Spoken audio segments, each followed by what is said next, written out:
Dari dua penanggap tadi saya rasa kesimpulannya semuanya sudah paripurna. Histori tadi disampaikan oleh Bapak ini.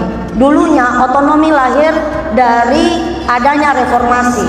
Otonomi daerah adalah anak kandung reformasi tahun 97-98. Saat itu terjadi lahir otonomi daerah, daerah mungkin belum siap dan pusat juga setengah hati, dan kemudian merevisi pada undang-undang berikutnya dengan pelan-pelan menarik kembali kewenangan itu.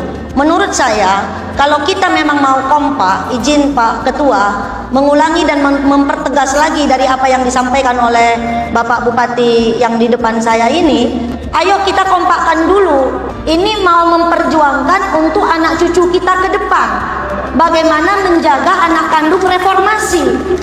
Siapa yang menjaga kita-kita yang hari ini diamanahkan rakyat menjadi kepala daerah? Kalau memang nanti kita menghasilkan rekomendasi Pak Ketua, ayo kita tanda tangan bersama.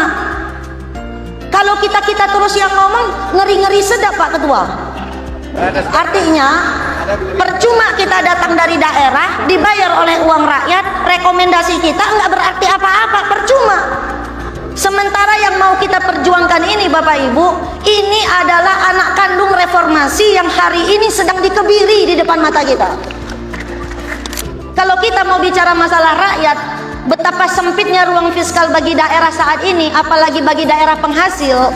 Yang kemarin saya tidak butuh viral sebetulnya, karena semakin viral semakin menakutkan untuk saya pribadi. Tetapi siapa yang mau menyuarakan keresahan ini? Rakyat mintanya ke kita Pak. Hari ini dibuktikan qadarallahnya, programnya ternyata lebih parah korupsinya kan.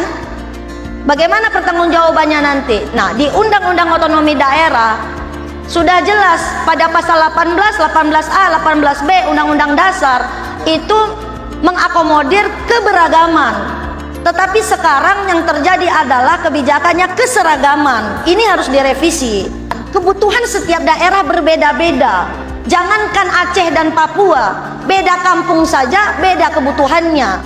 Jadi saya kira kita harus menyuarakan ini karena ruang fiskal kita mengecil dan otonomi daerah betul-betul sedang di ujung tanduk saat ini. Saya kira saya sepakat dengan semua yang tadi direkomendasikan oleh Mbak tadi. Biar kita tidak berlama-lama Pak Ketua, saya sengaja bertahan pesawatnya, saya harusnya sore, saya undur malam. Nanti malam saya harus ngelemprak dulu 5 jam demi melihat apa sih yang mau direkomendasikan ini. Karena sebagai anak muda yang hari ini terpilih menjadi kepala daerah, saya merasa ada beban moral dan sejarah yang harus kita pertanggungjawabkan pada anak cucu kita ke depan. Jadi menurut saya rekomendasi tadi kalau memang sudah kita sepakati, kita tanda tangani, seluruh anggota harus tanda tangan ketua. Jangan kita yang ada di sini aja.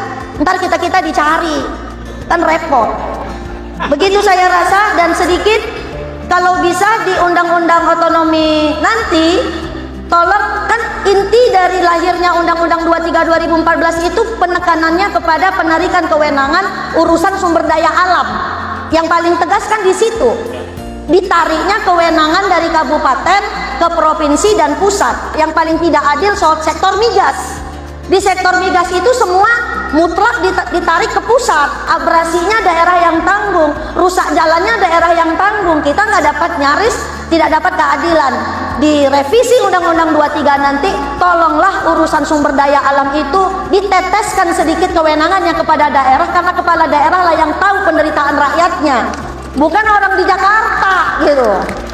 Saya kira itu saja, karena efisiensi yang terjadi hari ini menurut saya yang disuarakan oleh pusat bukan pemotongan anggaran, bukan sebatas harusnya yang dipotong hanya belanja yang tidak produktif, bukan memotong secara merata seluruh pos anggaran tanpa tahu sebabnya apa. Saya rasa itu tidak adil.